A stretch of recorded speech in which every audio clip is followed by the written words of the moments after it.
चलिए इस वीडियो में हम क्रोनोलॉजी देखेंगे। आजकल ज़्यादा प्रश्न आ रहे हैं यहाँ से, तो 2-3 प्रश्न आपके इसी वीडियो से आ जाएंगे आपकी परीक्षा में, इसलिए इसको नोट कर लीजिएगा और बार बार सुनेंगे वीडियो तो याद हो जाएगा।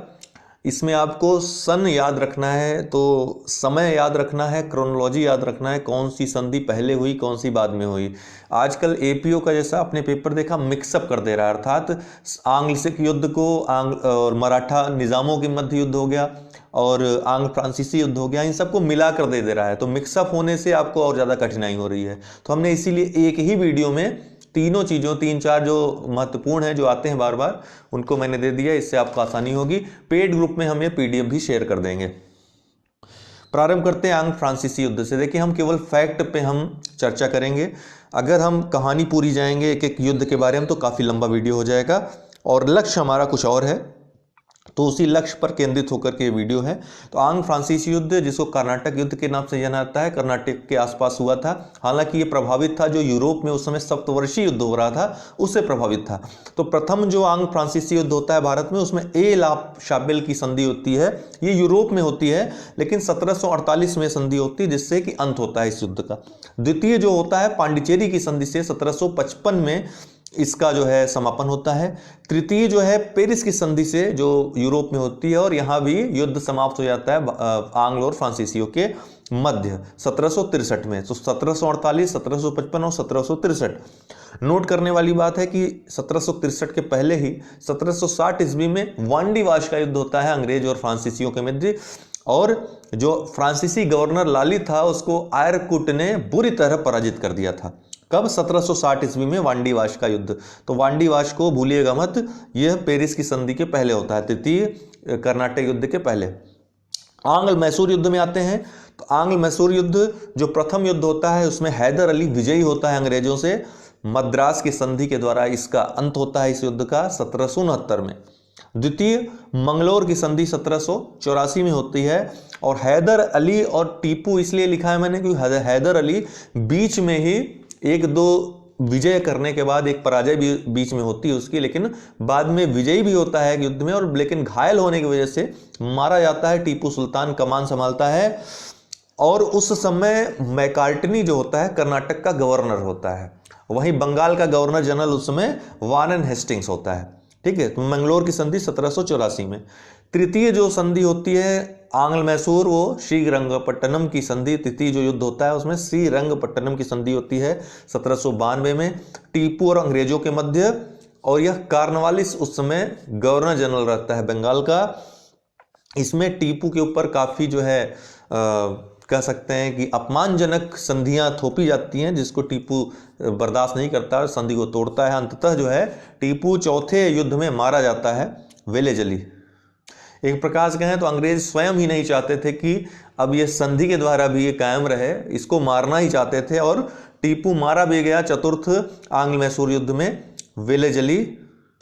उस समय जो है जब टीपू मारा गया तो उस समय वेलेजली गवर्नर जनरल था। आपको बाद में बताएंगे कभी हम किसी वीडियो में कि टीपू के हारने के कई ऐसे कारण थे अंग्रेजों के द्वारा, जो है जो हैदर अली की जो व्यवस्था थी उसको टीपू ने फॉलो नहीं किया या फिर फॉलो नहीं कर पाया, जिसके कारण अंग्रेज उसको अपने साथ ले आए, जिसको हैदर अली अपने साथ ले आया था। तो इसीलिए पलट गई बाजी। बाद में किसी वीडियो में डिस्कस करेंगे। अब मराठा वीएस अंग्रेज मुगल निज़ाम, जितने भी मराठाओं के युद्ध संधियां हुई, इसको याद रखिएगा, ये बहुत पूछता है। तो पुरंदर की संधि 1665 में जो मुगल और अंग्रेजों के मध्य, मुगल और मराठों के मध्य हुई थी। मुगल की तरफ से जयसिंह और शिवाजी के मध्य यह संधि हुई थी, पुरंदर की संधि। कब? 1665 में। इसको देखिए क्रम से मैंने लगाया है, तो क्रमवार ही याद रखना है। फिर संगोला की संधि 1750 में हुई, बालाजी बाजीराव पेशवा थे और राम राजा के मध्य। झलकी की संधि 1752 में हुई, बालाजी और निजाम के मध्य, झलकी की संधि 1752। फिर राक्षस भुवन की संधि 1763 में, माधवराव और निजामों के मध्य। कंकापुर की संधि फिर इसके बाद हुई 1769 में, माधवराव वीएस जनोजी के मध्य। सूरत की संधि अभी पूछा भी था एपीओ में, 1775 में, रघुनाथ राव और अंग्रेजों के मध्य। फिर पुरंदर की द्वितीय संधि होती है 1776 में। पुरंदर की प्रथम संधि 1665 में, पुरंदर की द्वितीय संधि होती है 1776 में। नारायण राव जो माधवराव नारायण राव थे और अंग्रेजों के मध्य। बड़गांव की संधि भी 1779 में होती है, यह भी माधवराव नारायण राव और अंग्रेजों के मध्य होती है। सालबाई की संधि इसके बाद होती है 1782 में, नारायण राव और अंग्रेजों के, वही माधवराव नारायण राव और अंग्रेजों के मध्य। बसीन की संधि 1802 में होती है, ये भी पूछा था, कई बार पूछ चुका है। बाजीराव द्वितीय, पेशवा बाजीराव द्वितीय और अंग्रेजों के मध्य हुई। फिर देवगांव की संधि हुई 17 दिसंबर 1803 में, भोसले और अंग्रेजों के मध्य हुई। अर्जुन गांव की संधि देवगांव के बाद ठीक अर्जुन गांव की संधि होती है, सिंधिया और अंग्रेजों के मध्य होती है, 30 दिसंबर 1803 में होती है यह। तो 17 दिसंबर को होता है देवगांव, 30 दिसंबर को होता है अर्जुन गांव। तो देव अर्जुन, अर्जुन देव कभी नहीं, देव अर्जुन, इस ढंग से याद रखें, याद हो जाएगा।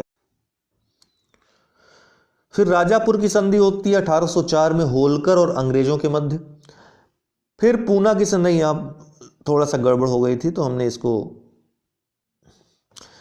राजापुर की संधि के बाद दोस्तों ये नागपुर की संधि आता है 1816 में, याद रखिएगा। राजापुर की संधि के बाद नागपुर की संधि आती है, कब? 1816 में, ठीक है, नागपुर की संधि। फिर पूना की संधि आती है जून 1817 में, बाजीराव और अंग्रेजों के मध्य, बाजीराव द्वितीय और अंग्रेजों के मध्य।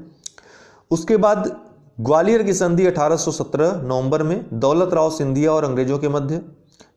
मंदसौर की संधि जो होती है 1818 में, होलकर और अंग्रेजों के मध्य। ये दोनों ही पूछा था, इस बार नागपुर भी पूछा था, ठीक है।